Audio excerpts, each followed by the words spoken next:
turbo engine running. Absolute genius. Get this. Welcome. This is the show where we bring you Science. What that essentially means is discoveries, Advances. questions, Research. technology. Unbelievable. Without further ado, This is The Naked Scientists. Hello and welcome to The Naked Scientists, the show where we bring you the latest breakthroughs in science, technology and medicine. I'm Will Tingle. This week, we're taking a look at digital twins. Could they be the future of engineering, healthcare and climate science? From Cambridge University's Institute of Continuing Education, this is The Naked Scientists.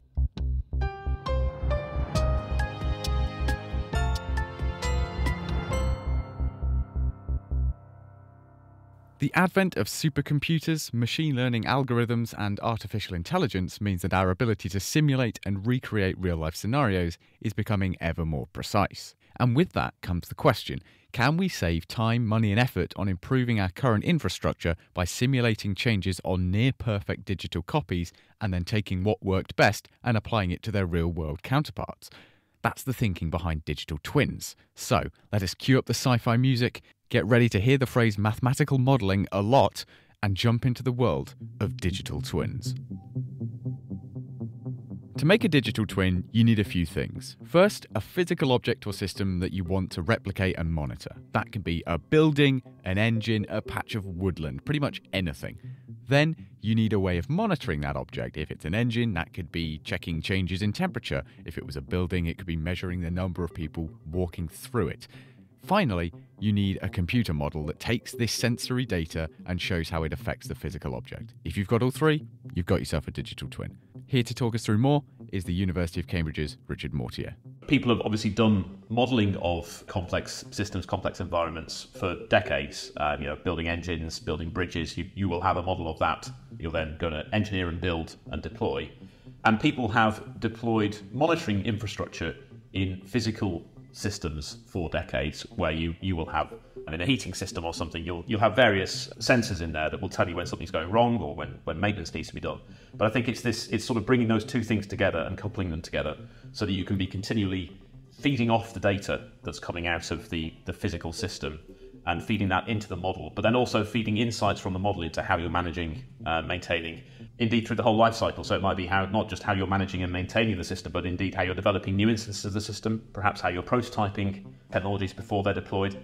But that's the essence of it. It's this coupling behaviour between the statistical model and data in the physical system is what I would think of as a digital twin.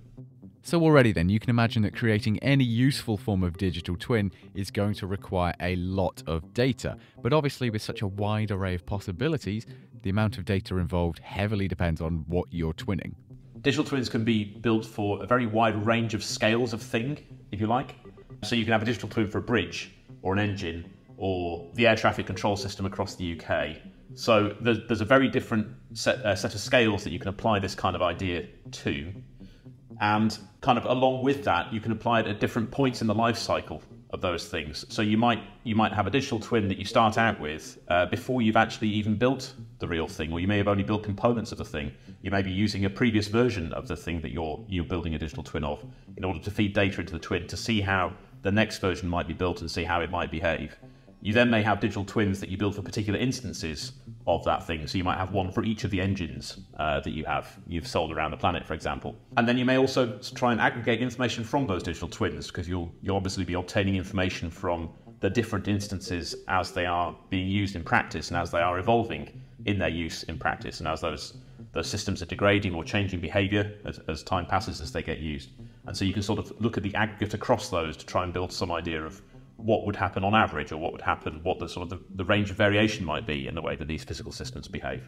And this idea, whilst cutting edge, has been around for many years. In fact, the first digital twin may well have been that of the stranded Apollo 13 space mission, as the ground team created a twin of the tools that the astronauts had and found a way of getting them back to Earth. It's a great story if true, but whatever the case, the concept is certainly not new. I think that it's probably one of those things which has kind of snuck up on people to an extent, in the sense that people have run simulations of large-scale systems for, as I said, for decades and decades. Met Office has been trying to predict weather for a very long time. And in some sense, you can view that as a kind of digital twin for the weather system. But I suppose people didn't call it a digital twin until relatively recently. So nowadays, with all of our fancy AI and computer modelling, what does a digital twin look like? Are engineers congregating around holographic 3D representations of engines and moving parts around in virtual reality? I suppose ultimately, at least in my head, a digital twin looks like, in most cases, it'll be the physical thing itself and the sensing attached to that, so that you've got the data feeds coming out of it. And then it looks like some software running on a computer. Oh. Well, that's fine. You know, that's not the point. The point is they're capable of taking data from a system and seeing where it can be maintained and improved. Yes, that, or equally, it's important that the line that comes out of the computer that says this wind turbine is going to fail in 3 days' time, and it's something that you can act upon, and it doesn't need to have a fancy graphic, but you do need to see that information coming out of it. Okay, the visuals might need a work, but the technology is still here and very impressive. So where might we be headed? So one of the things I'm interested in is seeing how, as usual with some of these technologies, I think, how they migrate from the very kind of big ticket, high value projects where it's worthwhile people really doing the work and putting the investment in to understand these things. And as that technology starts to trickle down into more kind of everyday environments, so the energy grid, for example, it's worthwhile spending quite a lot of time and money to really understand how that's going to work and how that's going to function. But if some of that technology might be deployed into you might start out looking at power stations or something really big and important and expensive like that, see what of that technology could then be moved into a more domestic context, for example, particularly as we start to move to more microgeneration of energy with solar panels on people's houses and things like that, the degree to which those sorts of approaches will kind of become more pervasive in everyday life. Richard Mortier. So let's take that ball and run with it then, and take a look at the scope and breadth of the digital twins out in the scientific world. Richard mentioned engines, so why not start there? One major player in the world of digital engines is the aerospace company Rolls-Royce. I've been speaking to specialist in mechanical analysis Rob Fox about what kind of digital twins Rolls-Royce are currently involved in. Well, the answer to that question is that we're doing many types of digital twins, and I'll take you through a couple of examples, and they range from connected to unconnected digital twins. So a connected twin is something that's live monitored, so it's passing information back and forwards. We use those sorts of things to spot if engines aren't functioning as we intend. So we'd have a mathematical model of what speed and how hot we expect the engine to be, for example, and we'll be receiving data from flights at the service centre to tell us whether engines are behaving as we expect. And that'll allow us to schedule inspections or maintenance and things like that. Unconnected twins are generic models, but we'd update them offline. So that might be something like an engine on a test bed where we're going to undertake a very, very nasty test on it. And we would then produce that model and update it based on the parameters of the day and the conditions that we saw to give us a better indication as to how the engine performed under those testing conditions. What would be the data that is being sent back to you from these engines? Is it just a matter of temperature? Is it how well the parts are faring under pressure? What kind of stuff? It would be dependent on the type of model, but to give an example for the connected twin, it would be things like shaft speed. So they'd be like RPM that you would get in your car, so how fast the thing's running, temperatures and pressures from within the engine, because obviously we would have an idea of what performance the engine is supposed to be providing and how its internals are supposed to be. So if it's running too hot or too cold, that would be important information for us. But then other things as well, like fuel flow, for example. So we'd know how efficiently the engine's operating its fuel efficiency, and also safety measures. So we'd monitor vibration within the engine, and that way we'd know if things were changing within the engine. We'd spot those earlier and hopefully track engines through their life to see if they're suddenly changing as well. How often does all of this data from the engines come through back to you? So the data being transmitted is obviously somewhat limited by the bandwidth available, but it is constant transmission from assets in service. So there's a lovely video on the internet, the Rolls-Royce Intelligent Engine, which kind of gives a view of that. The data updates isn't many thousands of samples per second, as you can imagine, because you've got thousands of hours of flight in real time. But the data is reasonably rapid updates within the confines of what we can save and secure. So this sounds really useful in terms of being able to spot when something might wear out or break. But is it useful as well for potential improvements if you're prototyping an engine? Absolutely. I mean, we would start with generic understanding of how we expect a thing to be operated in service, and we'll establish the life prediction for it. So we will know that a particular part might be able to operate for, say, 1,000 flights or something like that. Usually very expensive parts if they're lived. But if the aircraft is operated slightly less arduously, so fewer passengers on a particular flight, so the engine is operating at lower power settings, for example, by measuring and knowing that, we can then increase the operational life of those expensive parts. And in development testing, so when we build an original engine, we'll start off, it will be quite a rough design, relatively speaking, of course. And the performance, as we hone and improve our models, we can then get closer and closer and closer to the real understanding of the limits and conditions, and can also manage how we operate it. So not push things quite so hard if we recognise that they're causing us issues. Yeah, I shudder to think how expensive parts are in stuff like aircraft and engines. So even with the complexity of creating a digital twin, is it therefore it makes more economic sense to do this than to build a second one and see how that fares instead? Well, yeah, I mentioned an unconnected twin. So my background is fan blade off testing. So we'll release a blade and we'll destroy an engine on a test bed. If anybody looks on YouTube, you'll see numerous videos of fan blade off tests. They're very exciting, but they're also very nerve-wracking moments because you're taking a very, very expensive jet engine and you're essentially blowing it up. We make models of those before the test, so we know that they're going to be successful, but you've still trashed an engine.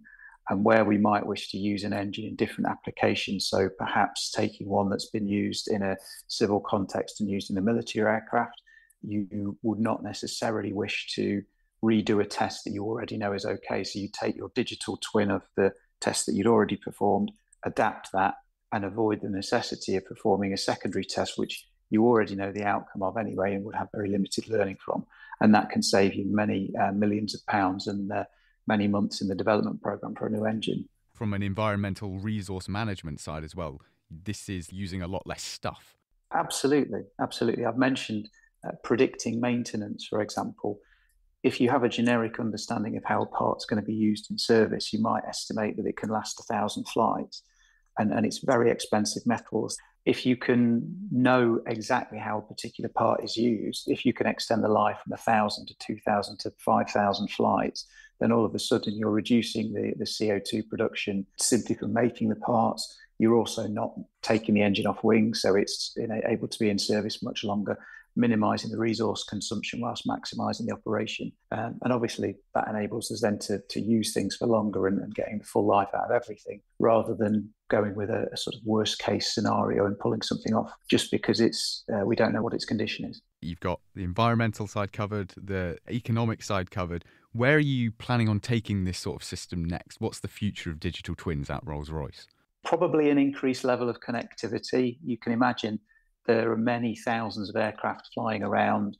They have very limited bandwidth of data transmission back to base. So increasing the degree of connectivity and the faster updates so we can hone even further still and really eke out every opportunity to get data. But also that'll enable us to make faster decisions as well. So rather than landing an aircraft with a suspicion that we need to look at the engine, we'd hopefully land with not only the suspicion, but knowing in more detail exactly what it is that we're going to look at, and also linking data together as well and various different twins. So examples would be for perhaps a part that we've built on a test bed, we've assembled it and moving it around. If we find that it's damaged in transit, having twins for transit as well as what testing was performed, you can ascertain whether the damage perhaps occurred when it was being tested, when it was being transferred, or when it was in the build shop and things like that. Rob Fox, thank you very much. The Naked Scientists podcast is produced in association with Spitfire, cost-effective voice, internet and IP engineering services for UK businesses. Find out how Spitfire can empower your company at spitfire.co.uk. Music in the programme is sponsored by Epidemic Sound, perfect music for audio and video productions. You're listening to The Naked Scientist with me, Will Tingle. Still to come, could we create a digital twin of the entire planet? But first, we just heard about how digital twins are shaping the production of the cutting edge of engines. But how about now we shift to a biological engine, the heart? How much could digital twin technology aid us in the diagnosis of cardiac disorders? I've been speaking with the Queen Mary University of London's Caroline Roney. The average heart beats 100,000 times a day, but we don't really like to talk about averages because we work in personalised healthcare. And digital twins is all about personalising treatments to the patient. So although we'd like to have this regular heartbeat, what can actually happen is the top chambers of the heart, so the atria, they can quiver rather than having a strong coordinated contraction. And this irregular heart rhythm is called atrial fibrillation.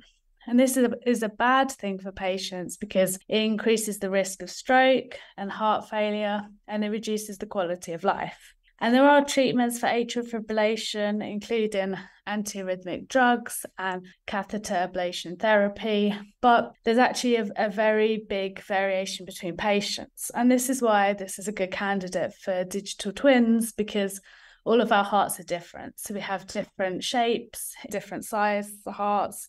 We have differences in our electrical properties and our scar tissue. And all of these properties together mean that which treatment is best and whether a treatment is likely to work will vary between patients. So how do you go about making a digital twin of the heart? Say I came in and I was worried about my atrial fibrillation. What kind of data would you take and how would you input it into a meaningful system? So you might have some imaging done. So you might have an MRI or a CT scan. If you have that done, then that means that we can get a really detailed picture of the shape of the heart. We'd be able to make a personalised anatomy that's a model that's personalised to your specific anatomy. But it's not just about the shape of the heart. We also need to be able to capture the electrical properties. So if we have your electrical signals or your ECG, we can use that data then to calibrate the digital twin and to calibrate the mathematical model. And then once we have this virtual beating heart, we can then try out different treatments. So we could burn different areas of the heart in different places to see whether that's likely to work. We can add different antiarrhythmic drugs to the virtual twin, or we can do combinations of the two. Actually, like for anyone who's interested in cardiac digital twins, there's a new exhibit at the moment at the Science Museum where you can see a very cool beating heart. It's a patient-specific model. You can see it beating, you can see the blood flow, and this will give you an idea for what these models look like. As you said at the beginning of this, the heart is always beating 100,000 times a day. So are you always taking data? Is there something attached to the wearer that allows them to get a continuous stream of information about the heart? It depends on what we're modelling. So sometimes we might make a model that's based just on imaging data and a single ECG, and that captures how the patient is at that moment in time. But as you say, it's very important to include how we change over time, and particularly after having a procedure to get an idea of how the heart's changing. So in those cases, we're moving towards using wearables. So we're moving towards using Apple Watch or Fitbit and taking the signals from there. But that's kind of the next steps of our modelling, to include that longitudinal data and to really update the model over time. How does this improve diagnosis and treatment in a way that previous methods haven't? One of the ways that we're approaching our modelling is we really want to include data from large populations of patients and combine this with patient-specific models so that you have the advantages of what you've learned across large populations of data, but together with patient-specific models which capture lots of the physics and the physiology of the problem, and they're personalised to the patient. And we found that by combining these two approaches and adding the patient-specific models to our predictions, we were able to improve our predictions of the long-term outcome of atrial fibrillation procedures by 30%. That's a remarkable difference. Yeah, so I think going forwards, it's really going to be, well, in my opinion, about combining the two approaches so that you get the advantages of the large data sets and what we know across populations and what works. And we use machine learning to combine that with the detailed physics-based models.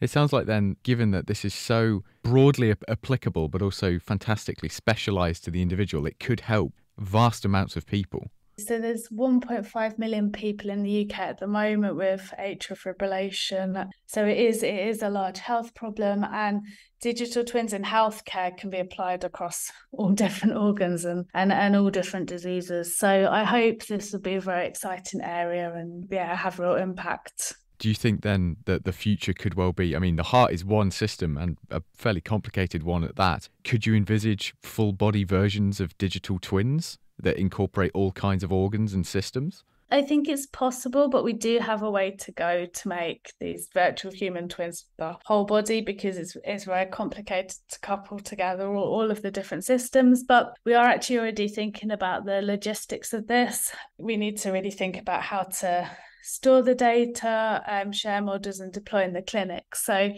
at Queen Mary, we're part of a large initiative that's led by the Virtual Physiological Human Institute that's about how to make an ecosystem for digital twins in healthcare. So this is really thinking about, how do we store our data? How can we share our models, deploy it in the clinic? About the ethics of it and really about the sustainability as well. So as part of that initiative, we're focusing on some use cases like cardiovascular, there's a cancer use case, osteoporosis and intensive care, but the overall vision is to do this to move towards a whole virtual human twin. But I think that will be in the future. Caroline Roney, where to go then after something as complex and intricate as the human body? What is the upper limit of digital twinning? Well, how about a digital twin of the entire planet? That is the premise of Destination Earth, a project from the European Commission which, by 2030, aims to produce an interactive computer simulation of the whole of planet Earth. One of the organisations involved in this Herculean task is the European Centre for Medium Range Weather Forecasts. I've been speaking with their director for Destination Earth, Irina Sandu. As we saw over recent years, and even more so over recent months, the climate urgency is amplifying. We are entering uncharted territory. The global mean temperature is rising constantly. We just experienced the first day where the global mean temperature was 2 degrees warmer than the pre-industrial period. So what inspired the project is really the digital twin concept, together with the recognition that the latest breakthroughs in digital technologies, in supercomputing, in science, and in artificial intelligence have the potential to enable us to create a digital twin of our planet. Earlier on the show, I was introduced to a digital twin of an engine, and I thought, that sounds like a lot of data going into that. And then I was introduced to a digital twin of a heart, and I thought, that sounds like a lot of data going into that. The entire Earth sounds like more data than I could possibly comprehend. What data is being fed into this digital twin, and where does it come from?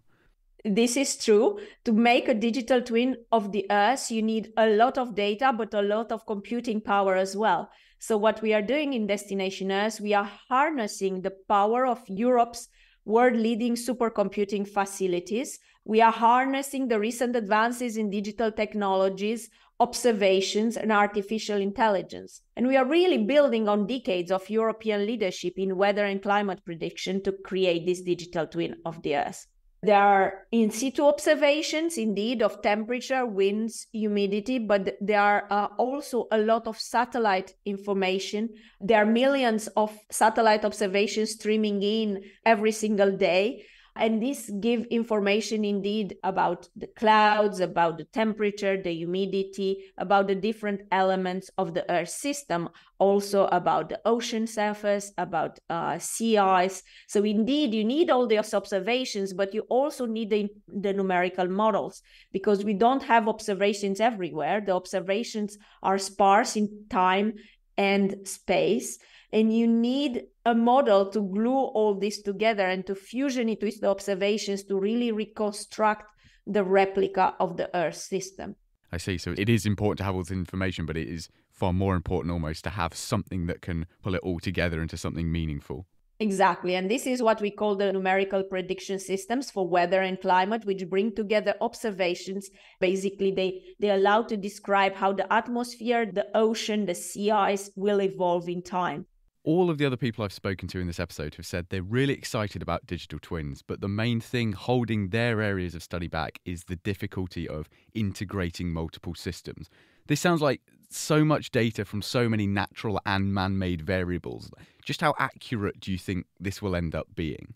We know from decades of experience in numerical weather predictions that the models we have already and the combination of models and observations, it's really accurate. The weather predictions, for example, have really improved over past decades. And weather forecasts today, 4 days ahead, are as accurate as weather forecasts 2 days ahead were 2 decades ago. Now we are going to go even further by enhancing the resolution of the numerical models, but also by better using the observations, using more observations. We are hoping to go to even higher levels of accuracy. So if you do manage to get all of this data in and the model makes it usable, and you pull off this remarkable endeavour, what will it allow us to do? It will allow to complement the existing capabilities to respond to extreme events and adapt to climate change. And to do that, ECMWF in the first phase is implementing 2 first high-priority digital twins. One focuses on extreme weather events. It will provide information on a timescale of 2 to 4 days ahead, with spatial resolutions of a few kilometers, 2 to 4 kilometers globally, but also with zooms of only a few hundred meters. So we can really activate this weather twin when extreme events happen over Europe and zoom over them to give more detail of how the extreme events would affect population and the infrastructure. The second digital twin is a digital twin focusing on climate change adaptation, which will provide globally consistent climate information at scales where extreme events matter and are felt. And here we talk really about a descent in scales, which is impressive.